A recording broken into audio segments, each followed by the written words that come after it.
बच्चों को हर बात में डांट डपट करना, हर वक्त उन्हें परेशान करना। अपनी औलाद को कभी किसी के सामने ना समझाएं, कभी भी। उनको जब समझाना हो तो उन्हें तन्हाई में समझाएं। तन्हाई में नसीहत करना मेरे रसूल पाक का तरीका है। मेरी गुजारिश है कि एक बेटे को दूसरे बच्चों के सामने भी ना समझाएं, उनकी इज्जत नफ्स का ख्याल करें।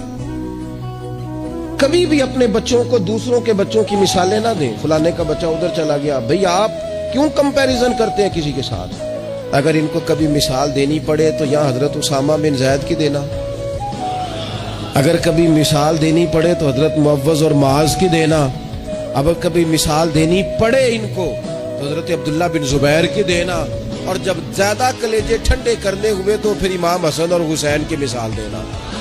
लेकिन ये क्या बात हुई, फलाने का बच्चा दौलतमंद हो गया तो पीछे रह गया? क्या बात करते हैं आप? आपके बच्चे की इज्जत नफ्स है, वो वकार रखता है, वो सोच रखता है। और मेरे नबी पाक ने फरमाया अपनी औलाद की इज्जत करो। किसकी?